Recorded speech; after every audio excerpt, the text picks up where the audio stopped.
दोस्तों, इस बात में तो कोई शक नहीं है कि इस दुनिया में जो भी इंसान आया है, एक ना एक दिन तो उसको मरना ही है। सिर्फ इंसान ही नहीं बल्कि कोई भी जानवर हो, इस धरती पर आया हुआ हर एक प्राणी, सभी को एक ना एक दिन तो जाना ही है।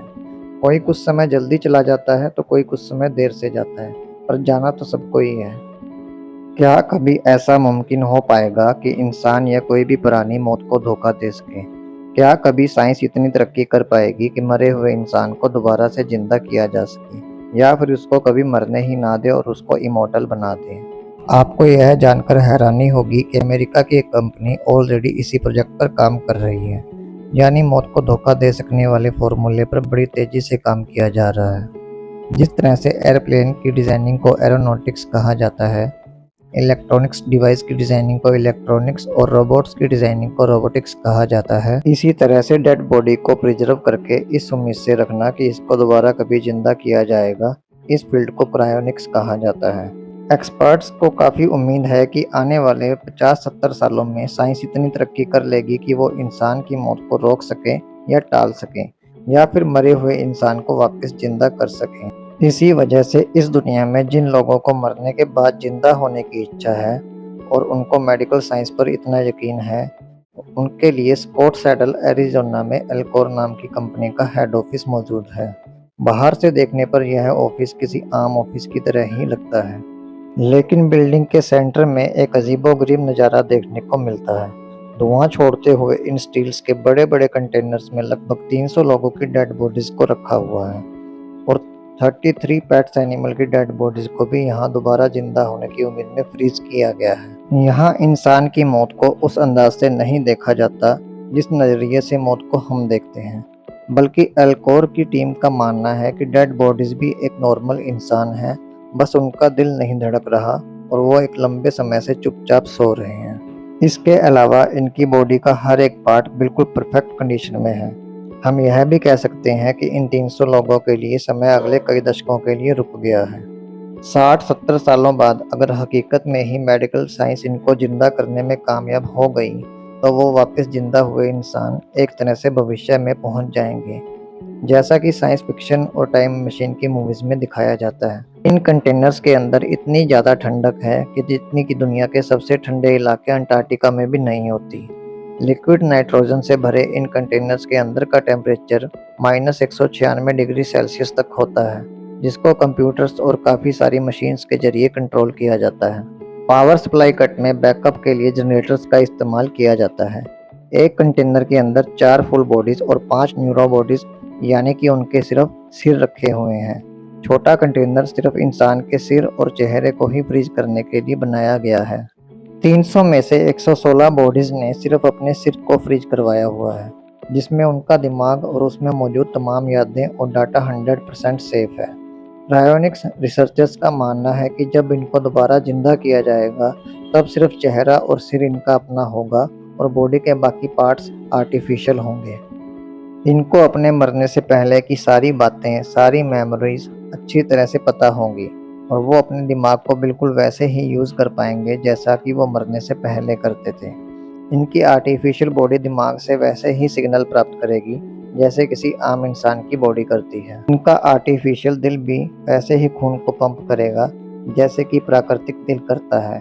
पर सवाल यह है कि यह सब मुमकिन होगा कैसे? क्रायोनिक्स इतना भी आसान और साधारण नहीं है जितना हमें नज़र आ रहा है। सिर्फ लिक्विड नाइट्रोजन में बॉडी को डाल देने से काम नहीं चलेगा। यह एक पूरी तरह का एक्सपेरिमेंट प्रोसेस है जो कि काफ़ी महंगा भी है। फुल बॉडी को 50 साल तक कायरो प्रोटेक्ट करवाने के लिए $2,20,000 यानी कि तकरीबन 1,80,00,000 रुपए लगते हैं।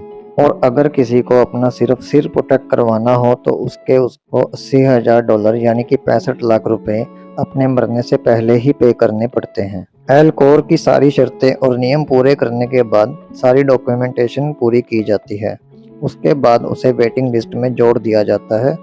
वेटिंग का मतलब यहाँ पर यह है कि एग्रीमेंट साइन होने के बाद से ही एल्कोर की टीम उस व्यक्ति के मरने का इंतजार करती है। डॉक्टर्स की एक टीम जो 24 घंटे ऑन कॉल रहती है। जैसे ही उन्हें खबर मिलती है कि पेशेंट अब मरने वाला है, तो वो फौरन हॉस्पिटल पहुंचकर अपने खास तरह के इंतजाम करने शुरू कर देते हैं। पेशेंट के मरने के फौरन बाद ही उसको 1 घंटे के अंदर अंदर ही एल्कोर फैकल्टी में लाया जाता है और उस बॉडी पर क्रायो प्रोटेक्शन का काम शुरू किया जाता है, क्योंकि एक्सपर्ट्स का मानना है कि मरने के बाद जितनी जल्दी उस बॉडी को प्रोटेक्ट किया जाएगा, उतना ही उसको दोबारा जिंदा होने की संभावना बढ़ जाती है। लेकिन यह प्रोसेस आखिर है क्या, जो दोबारा जिंदा करने के लिए इतना महत्वपूर्ण है? मरने के बाद इंसान का दिल धड़कना बंद कर देता है और इंसान के शरीर की नसों में खून का प्रवाह रुक जाता है और बॉडी के पार्ट्स तक खून की सप्लाई नहीं पहुंच पाती। तब एक एक करके ये पार्ट्स फेल होना शुरू हो जाते हैं। मरने के बाद से लेकर क्रायो प्रोटेक्शन तक के प्रोसेस में जितना भी समय लगता है, उस समय के दौरान बॉडी के अंदर खून का बहाव बनाए रखना बहुत जरूरी होता है, ताकि ब्रेन और शरीर के सभी महत्वपूर्ण अंगों तक खून पहुंचता रहे और वो खराब ना हो। इसके लिए बॉडी की छाती पर एक मैकेनिकल पंप लगाया जाता है, जो उसकी बॉडी पार्ट्स तक खून को पंप करता रहता है और उनको खराब होने से बचाता है। लेकिन ये सारा मामला यहीं ख़त्म नहीं होता और ऑपरेटिंग रूम में शुरू होता है असली एक्शन।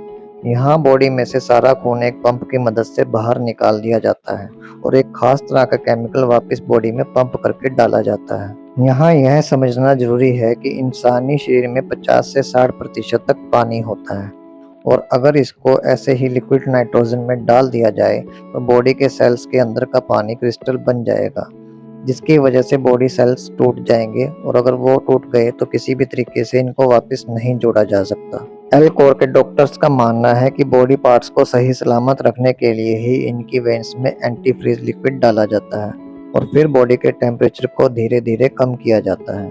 नॉर्मल पानी का फ्रीजिंग पॉइंट जहां 0 डिग्री सेल्सियस होता है, वहीं इस लिक्विड का फ्रीजिंग पॉइंट -100 डिग्री सेल्सियस होता है। इसका फायदा यह है कि जब बॉडी का तापमान कम हो रहा होता है, तब इस एंटी फ्रीज लिक्विड से बॉडी पार्ट्स पहले ही फ्रीज हो जाते हैं। बॉडी का तापमान गिरते गिरते एक ऐसा पॉइंट पर आता है जब बॉडी किसी ग्लास की तरह हार्ड हो जाती है और अब इसे उठाकर लिक्विड नाइट्रोजन के टैंक में डाल दिया जाता है, जहां -196 डिग्री सेल्सियस के टेम्परेचर पर वह हमेशा के लिए फ्रीज रह सकती है।